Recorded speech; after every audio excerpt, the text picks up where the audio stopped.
Hi everyone, welcome to Reed and Willow Crafts. I'm Paula.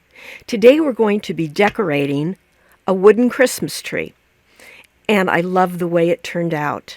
If you like it too, please give me a thumbs up. I would really appreciate that. And I would also appreciate it if you would subscribe to my channel. So if you're ready, I'm ready. Let's go. Okay, let's get started. We're going to be painting this star and the word joy. And for the star, I am going to be using Waverly chalk paint in the color of maize. And I give all of these 2 coats. For the word joy, I'm going to be using Waverly chalk paint in the color of crimson. And like I said, these will all be given 2 coats. This is going to be a really cute little Christmas tree. And there's our tree. And look at that paper. I love that paper. And what I'm pointing to there is it doesn't quite cover the top of the tree, but that's okay because we're going to have our star up there, so it won't make that big of a deal. So what I'm going to do now is just trace on the scrapbook paper the outline of the tree. And I'm going to cut it out. And this scrapbook paper was so heavy. I got it out of a pad that I got at Hobby Lobby. And I didn't quite realize how heavy this paper was. But it is. So anyway, I'm just going to cut it out. And I applied glue. I just used my Elmer's glue stick, and I put the paper on, pressed it down really good, and then I'm going to roll it out. I like to use a brayer for this to make sure that the paper sticks really well. And then what I'm going to do for all the paper that sticks over the side, I'm going to sand it off. And I'm going to use a downward motion, and that way it won't tear my paper.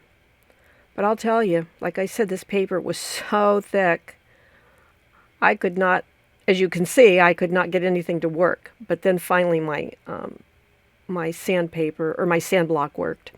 So now we're going to paint the trunk of the tree, and I'm using Waverly chalk paint in the color of truffle. And we're just going to give that tree, I believe I gave it 2 coats. And then what I didn't show you is once that was dry, I put some black, a little bit of black paint on there to make it look like tree bark. I just squiggled some lines on there. It's very simple. Just kind of put them on and tried to blend them in. So now I'm using white chalk paint, and I'm painting the sides and the base and the back of this tree. And I believe that was folk art. So far so good. We're going to dry it now.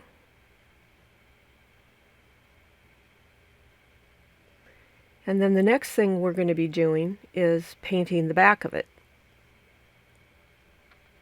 Because I really do like to have my backs of my projects finished. I just think it makes them look more professional. Gives them more of a high-end look. So, I believe I gave this also 2 coats on the base, the sides, and the back of the tree. And I didn't even have to sand this tree. It was pretty good. It was pretty smooth. So that's always a plus when I don't have to get my sander out. Hey, if you like what you're seeing on this video, please give me a thumbs up. That would really be great. And I would appreciate it if you would subscribe to my channel. I'm still pretty new at YouTube, so I would love to have you join my family here. So next we're going to put on some what I would like to call snow on the base of the tree. And I was going to use polyfill, but it just didn't look right. So I just took some cotton balls and I kind of spread them out and pulled them apart a little bit until I got it to look pleasing to my eye. And then I hot glued it all down. And now that the word joy and the star is dry, I'm going to put a coat of Mod Podge over the top of them so it will protect the paint and the paint won't come off. I really do like to use Mod Podge for this. It works really well.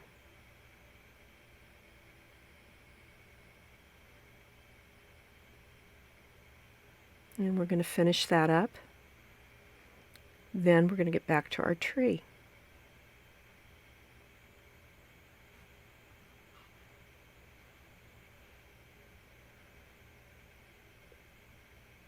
And we're going to let those dry. And also, I don't know if you've noticed or not, but this was the next day when I was doing this, all of this, because I wanted to really let that paint dry overnight. So now I'm spraying the cotton with the Gorilla adhesive spray, and I'm going to put some fake snow on it.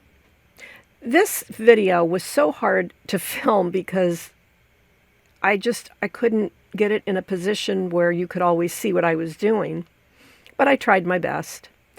So anyway, I put that on, and then I took some hairspray, and I just sprayed right over the top of that so it would all stay put.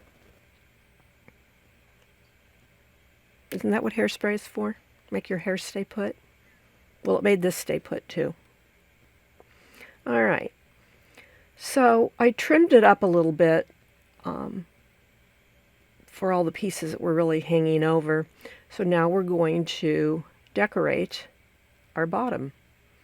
And I was having to try to do this without seeing it, and so I was getting it in a mess.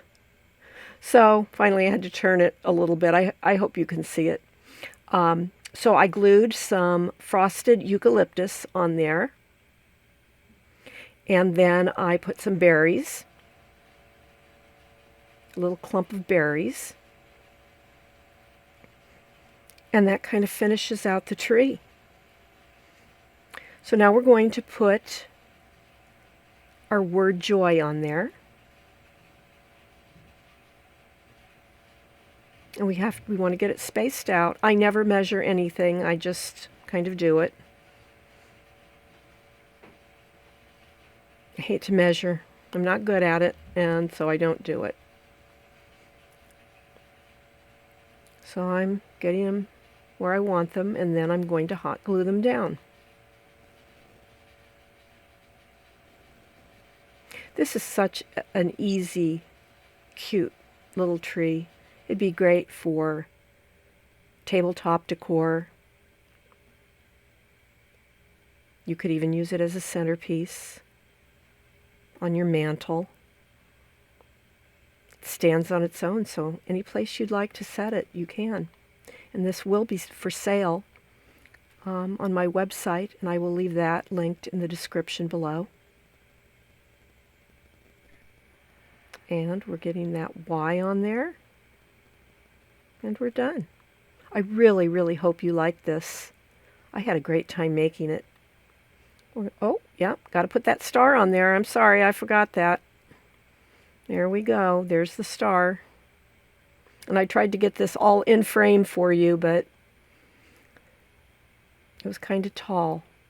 So there you have it. I hope you enjoyed it. I'll see you next time.